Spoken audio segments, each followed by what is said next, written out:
Los cristianos saben por experiencia propia que Dios tiene algunos planes que se cumplen sí o sí a pesar de las múltiples trabas que puedan surgir. La Biblia está llena de esta evidencia. Y también sucede en nuestro tiempo histórico. Hay algunas imágenes, especialmente de Nuestra Señora, que fueron destinadas desde el principio para ser un gran canal de gracias a través de los milagros que conceden. Uno de esos casos es el icono de Nuestra Señora del Perpetuo Socorro, que hoy es una gran devoción mundial, y que si no hubiera sido por la misión que Dios le encomendó desde el principio y su intervención sobrenatural posterior, hubiera pasado como una expresión devocional más. Aquí hablaremos sobre el plan que tenía Dios para el icono de Nuestra Señora del Perpetuo Socorro, cuáles fueron las innumerables trabas que se le iban presentando en la historia, donde parecía que el proyecto naufragaría, y cómo al final la intervención sobrenatural, a través de múltiples apariciones, fue superándolas una a una.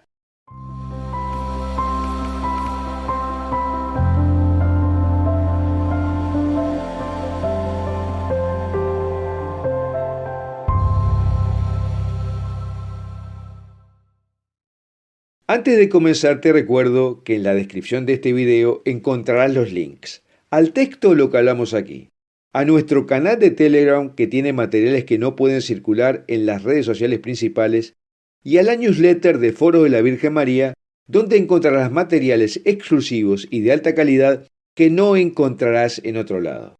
Y te recomendamos suscribirte a este canal de YouTube haciendo clic en la campanita que dice todas, le des un me gusta a este video y lo compartas con tus amigos. Ahora, los orígenes del milagroso ícono de Nuestra Señora del Perpetuo Socorro son discutidos. Algunos dicen que fue escrito en algún momento entre 1325 y 1480 en Creta.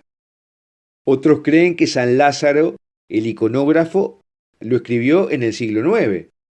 Y aún otras tradiciones dicen que viene de la mano del mismo San Lucas. El icono del Perpetuo Socorro está pintado al temple sobre madera de nogal.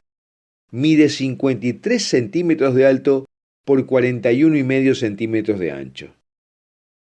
Sobre su fondo de oro destacan 4 figuras.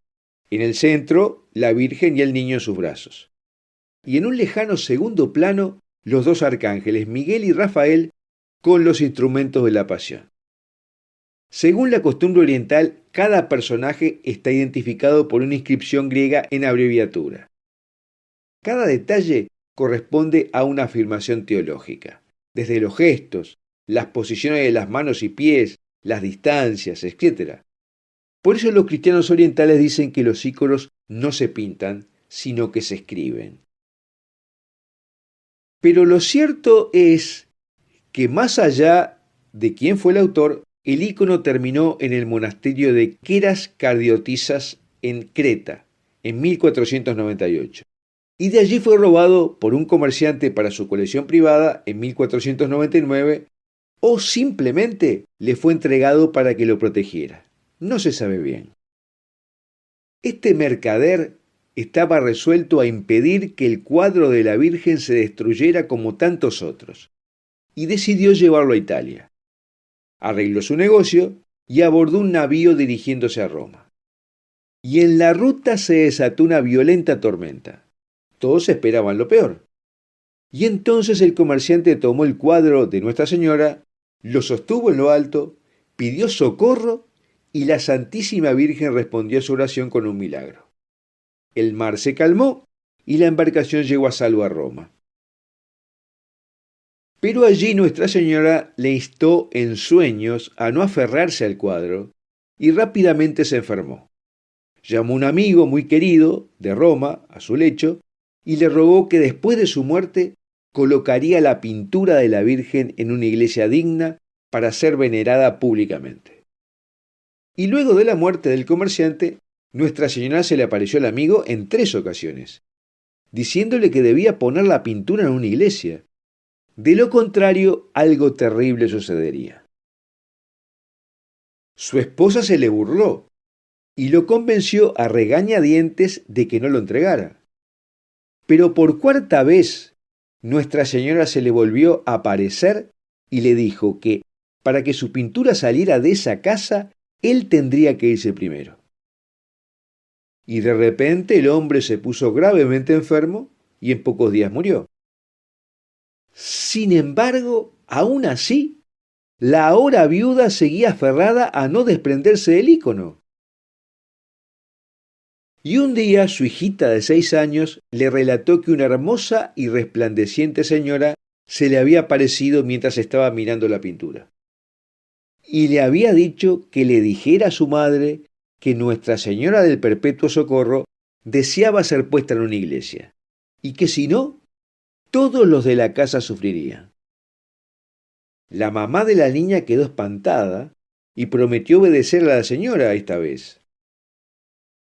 Pero una amiga trató de persuadirla para que se quedara con el cuadro, diciéndole que si fuera ella, no haría caso de esos sueños y visiones. Y apenas hubo terminado de hablar, sintió unos dolores tan terribles que creyó que se iba a morir. Y llena de dolor comenzó a invocar a Nuestra Señora para que la perdonara y la ayudara. La Virgen escuchó su oración, la mujer tocó la pintura con corazón contrito y fue sanada instantáneamente. Y entonces procedió a suplicarle a la viuda que obedeciera a Nuestra Señora de una vez por todas. Y entonces la viuda se preguntó a qué iglesia la llevaría. Y volvió a aparecerse la Virgen a la niña y le dijo que le dijera a su madre que quería que la pintura fuera colocada en la iglesia de San Mateo Apóstol en el Monte Esquilino, en Roma. La pintura fue llevada a la iglesia en procesión solemne el 27 de marzo de 1499, a la iglesia en ese momento atendida por los padres agustinos.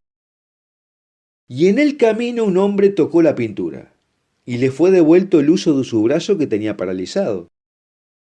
Y colgaron la pintura sobre el altar mayor, en donde permaneció casi 300 años, donde fue amada y venerada por los romanos como una pintura verdaderamente milagrosa, sirviendo como medio de incontables milagros, curaciones y gracias.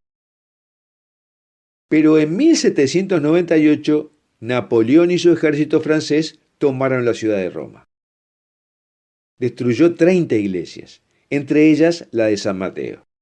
Pero uno de los padres agustinos había logrado llevarse secretamente el cuadro justo a tiempo. Y cuando el Papa, que había sido prisionero de Napoleón, regresó a Roma, le dio a los agustinos la iglesia de Santa María en Posterula, en las afueras de Roma.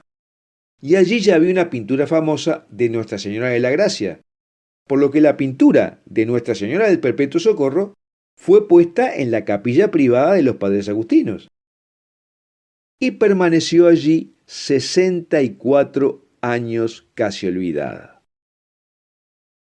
Pero mientras tanto, a instancias del Papa, los redentoristas establecieron su sede principal en Roma, donde construyeron un monasterio y la iglesia de San Alfonso María de Ligorio. Y uno de los padres, el historiador de la casa, presentó un estudio acerca de lo que había debajo de donde construyeron su iglesia. Y todos supieron que allí había estado la vieja iglesia de San Mateo y el ícono milagroso de Nuestra Señora del Perpetuo Socorro. Entre los que escuchaban se encontraba el padre Miguel Marchi, quien recordaba que un viejo hermano que había vivido en San Mateo le había contado muchas veces relatos acerca de los milagros de Nuestra Señora. Y fue él que ubicó el paradero actual del ícono. Y por si fuera poco, ese mismo año, los padres redentoristas oyeron un sermón inspirado de un jesuita que había lamentado el hecho de que el cuadro, que había sido tan famoso por milagros y curaciones, hubiera desaparecido sin revelar ninguna señal sobrenatural durante los últimos 60 años. Así que los redentoristas instaron a su superior general para que tratara de conseguir el famoso cuadro. Y éste decidió solicitarle la pintura al Papa Pío IX. Le narró la historia de la milagrosa imagen y le hizo la petición. El Papa amaba a la Santísima Virgen y le alegraba que fuera honrada. Escuchó con atención, luego sacó su pluma y escribió su deseo de que el cuadro milagroso de Nuestra Señora del Perpetuo Socorro fuera devuelto a la iglesia ahora de los redentoristas. Y encargó a los redentoristas de que hicieran que Nuestra Señora del Perpetuo Socorro fuera conocida en todas partes. Una vez que supieron la historia y el deseo del Santo Padre, los agustinos gustosos complacieron a Nuestra Señora. Habían sido sus custodios por cientos de años, y ahora la devolverían al mundo bajo la tutela de otros custodios. A petición del Santo Padre, los redentoristas obsequiaron a los agustinos una linda pintura que serviría para reemplazar a la milagrosa del Perpetuo Socorro. Todo había sido planeado por la divina providencia en una forma verdaderamente extraordinaria. La imagen de Nuestra Señora del Perpetuo Socorro fue llevada en procesión solemne a lo largo de las calles de Roma antes de ser colocada sobre el altar, construido especialmente para su veneración en la iglesia de San Alfonso. El entusiasmo de las 20.000 personas que se agolparon en las calles llenas de flores para la procesión dio testimonio de la profunda devoción que aún el pueblo sentía por el ícono. A toda hora del día se podía ver numerosas personas de toda clase delante de la pintura, implorándole a Nuestra Señora del Perpetuo Socorro que escuchara sus oraciones. Y desde el primer día se reportaron diariamente muchos milagros y gracias. Y luego los padres redentoristas difundieron la devoción por los 5 continentes, y Nuestra Señora del Perpetuo Socorro se ha hecho patrona de países y de diferentes grupos de personas. Incluso Juan Pablo II contó en su biografía que los orígenes de su vocación sacerdotal vienen de ese ícono, que se exhibía en una capilla lateral de la iglesia parroquial de Wadowice, en Polonia, cuando era niño. Y él mismo la coronó canónicamente en 1999. Bueno, hasta aquí el relato de cómo el cielo fue guiando la historia para que se cumpliera la misión que había sido destinada al ícono, incluso a pesar de las trabas que le fueron puestas por varias personas, donde se evidencia que al final triunfa la opinión de Dios. Y me gustaría preguntarte si en el lugar donde tú vives hay alguna imagen que ha demostrado ser milagrosa por las cosas que han sucedido a su alrededor.